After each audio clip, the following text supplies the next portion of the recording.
عالمی ادب کلاسیک کا تعارفی مطالعہ۔ میں doctor Nabeel Ahmed, assistant professor, university of education Lahore. Balzac بحیثیت سماجی حقیقت نگاری کا پیش رو۔ ظاہر ہے کہ بالزک نے انٹلیکچول فریڈم کا استعمال کرتے ہوئے لکھا ہے۔ بالزک نے کسی ڈسپلن یا کسی ایجنڈے کے تحت نہیں لکھا۔ اس کی میں ایک مثال آغاز ہی میں پیش کرتا چلوں۔ اردو میں ایک نہایت اہم تحریک کا سلسلہ 1936 میں شروع ہوا، جسے ترقی پسند تحریک کے نام سے معنون کیا جاتا ہے۔ ترقی پسند تحریک سماجی حقیقت نگاری کی تحریک تھی، 1936 میں شروع ہوئی اور 1955 تک بہت کامیابی سے چلی۔ ظاہر ہے کہ اس کے پیچھے کمیونسٹ پارٹی آف انڈیا کی سیاسی تحریک موجود تھی۔ اس میں مصنفین کو پابند کیا جاتا تھا کہ وہ مخصوص موضوعات پر ہی لکھیں گے۔ اب میں یہاں ایک اور بات بھی صاف کرتا چلوں کہ سعادت حسن منٹو، جو اردو کے نہایت اہم افسانہ نگار ہیں، ان کی ترقی پسندوں کے ساتھ آویزش کیا تھی؟ ان کی آویزش ہی یہی تھی کہ کسی ایجنڈے کے تحت ادب تخلیق نہیں کیا جانا چاہیے، بلکہ ادب تو ادیب کی آزادی کے نتیجے میں خلق ہوتا ہے۔ ادب ایک ایسا ذریعہ ہے جس میں کوئی پابندی نہیں ہوتی۔ کسی ڈسپلن یا کسی ایجنڈے کی تقلید کر کے اگر لکھیں گے تو ظاہر ہے کہ وہ ایک طرح کا پروپیگنڈا بن جائے گا۔ سعادت حسن منٹو کی یہی ترقی پسند ادیبوں کے ساتھ آویزش تھی۔ سعادت حسن منٹو کا کہنا تھا کہ ادیب ایک آزاد حیثیت کا حامل ہوتا ہے اور ہونا بھی چاہیے، اسے اپنی آزادی کے ساتھ لکھنا چاہیے۔ وہ اپنے ضمیر کے مطابق لکھتا ہے، لیکن اگر آپ اسے ایک ایجنڈا بنا کر لکھوائیں گے کہ 700 صفحات پر مبنی ناول لکھ دیجئے یا 800 الفاظ پر مبنی ایک افسانہ لکھ دیجئے یا بچپن کی شادیوں کے خلاف لکھیے یا سامراج کے خلاف لکھیے، تو اس طرح کے ایجنڈے آپ جب ایک مصنف پر، ایک تخلیق کار پر مسلط کرتے ہیں تو اس سے پھر ایک پروپیگنڈے کا سلسلہ یقیناً پیدا ہو جاتا ہے، یا آپ پر ایک لیبل لگایا جا سکتا ہے کہ آپ تو اسٹیبلشمنٹ کے لکھنے والے ہیں، اسٹیبلشمنٹ کے لیے لکھنے والے ہیں۔ سعادت حسن منٹو کا یہ ماننا تھا کہ لکھنے والے کو، ادیب کو، مصنف کو، شاعر کو، ناول نگار کو، افسانہ نگار کو مکمل طور پر آزادی کے ساتھ لکھنا چاہیے۔ اب یہاں میں اس بات کو لنک کرتا ہوں بالزک کے ساتھ۔ بالزک ایک ایسے فکشن رائٹر ہیں، بالزک ایک ایسے ناول نگار ہیں جنہوں نے ایک غریب گھرانے میں آنکھ کھولی، لیکن اپنے بلبوتے پر قانون کی تعلیم حاصل کی۔ پھر انہوں نے اپنے آپ کو تحریر اور تصنیف کے میدان کے لیے وقف کر دیا، یعنی انہوں نے پھر ساری زندگی لکھنے کا سلسلہ جاری رکھا۔ لیکن ایک بات بالکل صاف کرنا چاہتا ہوں، وہ یہ بات ہے کہ بالزک نے اپنے ضمیر کی آزادی کے مطابق لکھا۔ انہوں نے کسی ڈسپلن کی، کسی ایجنڈے کے تحت نہیں لکھا، کسی تنظیم کے ماتحت نہیں لکھا، بلکہ اس طرح سے لکھا جس طرح سے ایک ادیب کو ذہنی و فکری آزادی ہونی چاہیے۔ ظاہر ہے کہ ایسے ہی لکھنے والے، ایسے ہی مصنفین ہمارے لیے ادب عالیہ میں ایک بڑے اور بلند مرتبے کے حامل ادیب کے طور پر، ایک ماڈل کے طور پر اپنے آپ کو رکھتے ہیں۔ اور ظاہر ہے کہ نئے لکھنے والے جب لکھنے کا آغاز کرتے ہیں، جب ان کو کسی ایجنڈے کے تحت لکھنے کے لیے کہا جائے، کسی ڈسپلن کے تحت لکھنے کے لیے کہا جائے، کسی تنظیمی ڈھانچے کے تحت لکھنے کے لیے کہا جائے، یا کسی منشور کے دائرے میں رہتے ہوئے لکھنے کے لیے کہا جائے، تو وہ پھر بالزک جیسے شاہکار تخلیق نہیں کر سکتے. تو بالزک نے اپنے عہد کی سماجی زندگی کے پیرائے میں، اپنے عہد کی سماجی اور معاشرتی صورتحال کے پردے میں اس نے انسانوں کے آفاقی معاملات کو موضوع بنایا ہے. دیکھیے، اگر ہم بالزک کو فرانس کی سماجی زندگی اور فرانس کے کلچر اور مغربی زندگی اور مغرب کے کلچر تک ہی محدود پائیں گے تو وہ پھر ادب عالیہ میں کیسے شمار ہوں گے؟ ظاہر ہے کہ ایک بڑا لکھنے والا سامنے کے مظہر کو ایک پردے کے طور پر استعمال کرتا ہے، جس طرح ایک استارہ ہوتا ہے اور اس استارے میں کنڈنسیشن کے عمل کے نتیجے میں یا کنڈنس ہو کر چیزیں بہت ساری سما جاتی ہیں. اسی طرح جب ایک بڑا لکھنے والا لکھتا ہے تو وہ بہت ساری چیزوں کو اپنے بڑے فن پارے میں سمو دیتا ہے. یعنی سامنے کی چیزیں ایک بہانے کے طور پر آتی ہیں، لیکن وہ ان کے پیچھے، ان کے بیک گراؤنڈ میں جو حقائق ہوتے ہیں، جو سچائیاں ہوتی ہیں، ان کو منکشف کرتا ہے. تو بالزک نے بھی سامنے کے مظاہر کو لیا، لیکن ان کے بطن میں کیا تھا، ان کے پس پردہ کیا تھا، ان کے پیچھے کیا تھا، ان کے اندر کیا تھا، اس میں اس نے جھانک کر نہ صرف خود دیکھا اپنے عمیق مشاہدے کے ذریعے، نہ صرف ان عناصر و عوامل میں خود غواصی کی، بلکہ اپنے قارئین کو بھی اپنے ناولوں کے ذریعے اس میں شریک کرتے ہیں. بالزک بحیثیت اولین مغربی حقیقت نگار. بالزک نے مغرب کی سماجی زندگی کو ایک بہانے کے طور پر لیا ہے، لیکن انسانوں کے یونیورسل معاملات کو دکھایا ہے. بالزک یہ دکھاتا ہے کہ انسانی فطرت میں خیر کیا ہے، شر کیا ہے. انسان کی زندگی میں اگر بھوک ہے تو بھوک کے کیا معنی ہیں اور کس کس سطح پر انسان بھوک سے جھوجتا ہے. انسانی فطرت کی المناکیوں کو، انسانی فطرت میں تقدیر کے جبر کو جس انداز سے حقیقت کے پیرائے میں دکھایا ہے وہ بالزک ہی کا اختصاص ہے. دیکھیے، بالزک کسی ایجنڈے کے تحت، کسی ڈسپلن کے ماتحت نہیں لکھتے، کسی ایسے منشور کے تحت نہیں لکھتے کہ انہیں یہ کہا گیا ہو کہ صاحب یہ ایک دائرہ ہے، اس دائرے کے اندر رہ کر ہی آپ نے اپنا فکشن تخلیق کرنا ہے. وہ انسانی فطرت میں خیر و شر، خود غرضی و بے غرضی، عروج و زوال، نیکی و بدی، مایوسی و نا امیدی اور امید، لالچ، لوبھ، ہوس زر، ہوس منصب، ایسے تمام عناصر کو نہ صرف جو ہے وہ خود دیکھتے ہیں بلکہ اپنے تخلیقی تجربے کے ذریعے اپنے قارئین کو بھی اس میں شریک کرتے ہیں. بالزک نے 1799 میں ظاہر آنکھ کھولی، قانون کی تعلیم حاصل کی اور پھر اپنے آپ کو ایک تحریر اور تصنیف کے ساتھ جوڑ دیا اور پھر ساری زندگی لکھنے کا سلسلہ جاری رکھا. ظاہر ہے کہ 1850 کو وہ وفات پا گئے اور 1850 سے پہلے تک فرانس کی زندگی کو، مغرب کے کلچر کو اپنے ناولوں کے ذریعے، اپنی تماثیل کے ذریعے، اپنے انشاء کے ذریعے وہ دکھاتے رہے. دیکھیے، انسان کی فطری وجود میں جو معروضی تنوع کا اظہار ہوتا ہے اور اس کے حصے لطیف کی تربیت ہوتی ہے، اسی سے اس کے کان موسیقی سے آشنا ہوتے ہیں، اس کی آنکھیں فنی حیولوں کے حسن سے روشناس ہوتی ہیں. فاقہ کش انسان کے لیے کھانا کھانے کے مہذب طریقے کا گویا وجود ہی نہیں ہے. اس کے لیے کھانے کا مجرد تصور ہی سب کچھ ہے. کھانا اور صرف کھانا، چاہے پکا ہوا ہو یا کچا. ایک پریشان حال شخص بہترین ڈرامے سے لطف اندوز کی حص سے محروم ہوتا ہے. دھاتوں کا تاجر اشیاء کی بازاری قیمتوں ہی سے سروکار رکھتا ہے. اس کی آنکھیں ان دھاتوں کے حسن سے بالکل ناآشنا ہوتی ہیں. دوسرے لفظوں میں وہ شخص معدنیاتی حیثیت سے عاری ہوتا ہے. اس لیے انسانی فطرت کی معروضیت نہایت ضروری ہے.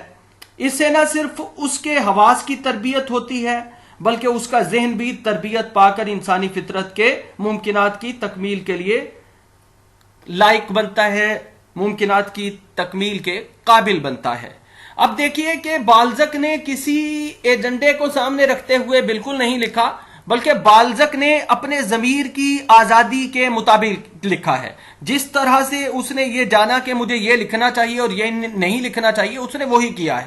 اس نے کسی بھی ایجنڈے کے تحت نہیں لکھا، اس نے کسی بھی تنظیمی ڈھانچے کو سامنے رکھتے ہوئے نہیں لکھا.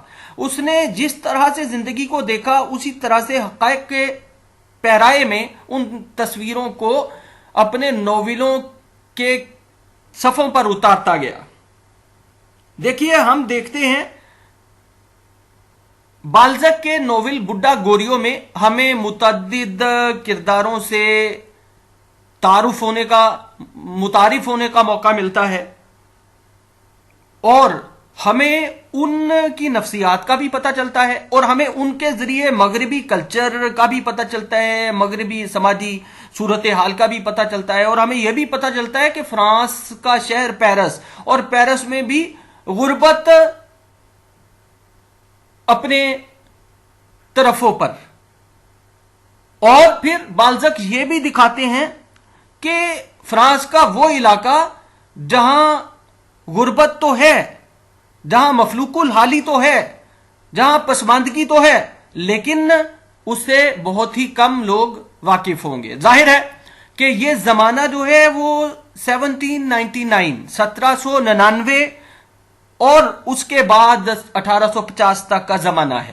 اور ظاہر ہے کہ ایک لکھنے والا جب ایک عہد تک ہی محدود ہو کر رہ جائے یا مقید ہو کر رہ جائے تو پھر وہ ادب عالیہ میں شمار نہیں ہوتا. ظاہر ہے کہ جب وہ کوئی بڑا فن پارہ تخلیق کرتا ہے یا بڑے ادب پارے تخلیق کرتا ہے تو وہ ادب عالیہ میں شمار ہوتا ہے. تو بالزک نے کیا کیا ہے کہ بالزک نے اپنے ادب کے ذریعے سماجی حقیقت نگار کے طور پر اپنے آپ کو دنیا ادب میں لانے کی کامیاب کوشش کی، اور ظاہر ہے کہ وہ ایک سماجی حقیقت نگار کے طور پر دنیا ادب میں اپنا ظہور کرتا ہے. اور پھر آگے چل کر اس نے جس حقیقت نگاری کی بنیاد رکھی تھی، آگے چل کر اسی حقیقت نگاری کو لے کر بعد کے یورپین رائٹرز آگے چلتے ہیں، یہاں تک کہ رومانٹسزم کے بعد ریئلزم کی ایک موومنٹ کا باقاعدہ سلسلہ شروع ہوتا ہے. اور ظاہر ہے کہ ریئلزم کے بنیاد گزار بالزک ہی تھے. اور دیکھیے انسان کس طرح سے سماج کے اندر جو ہے وہ خیر کا متلاشی ہے، تو وہ کس طرح سے اس کے اندر شر ہے، اس کی فکر میں شر ہے تو وہ کس نوعیت کا ہے، اور وہ خود غرض ہے تو وہ کیوں کر ہے، اور وہ بے غرض ہے تو وہ کیوں کر ہے، اور اس کی زندگی میں عروج کے لمحات آتے ہیں تو وہ کیسے آتے ہیں، اور پھر وہی انسان زوال کے پاتال میں جا گرتا ہے تو اس کے کیا اسباب ہوتے ہیں، اور نیکی کا انسان کی زندگی کے ساتھ کیا تعلق ہے، اور انسان کے اندر بدی اور برائی ایسی عناصر پیدا ہو جانا یہ کیوں ایسا ہوتا ہے، اور انسان جو ہے وہ حالات سے لڑتے تھک ہار کر مایوس کیوں ہو جاتا ہے، نا امید کیوں ہو جاتا ہے، اور یہ امید و نا امیدی ہے کیا، اور امید و نا امیدی کے ساتھ انسان کا تعلق کیا ہے،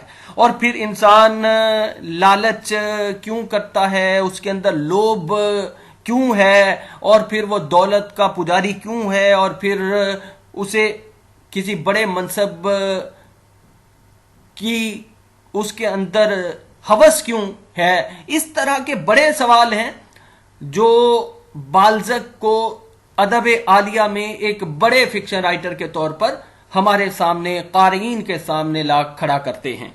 دیکھیے بالزک کے ناول بڈھا گوریو میں بہت سارے کردار ہیں جن کرداروں کے ذریعے ہمیں انسان کے ازلی و ابدی معاملات کا پتہ چلتا ہے، یونیورسل میٹرز کا پتہ چلتا ہے، خیر کیا ہے، شر کیا ہے، آفاقی اقدار کیا ہیں، وغیرہ وغیرہ، سچ کیا ہے، جھوٹ کیا ہے، اور حقیقت فی الاصل ہے کیا جسے ہم دیکھتے ہیں وہ حقیقت ہے، یا جسے ہم بیان کرتے ہیں وہ حقیقت ہے، یا اس کے پس پردہ کوئی چیز ہوتی ہے جسے حقیقت کہتے ہیں، اور زندگی میں علم کیا ہے.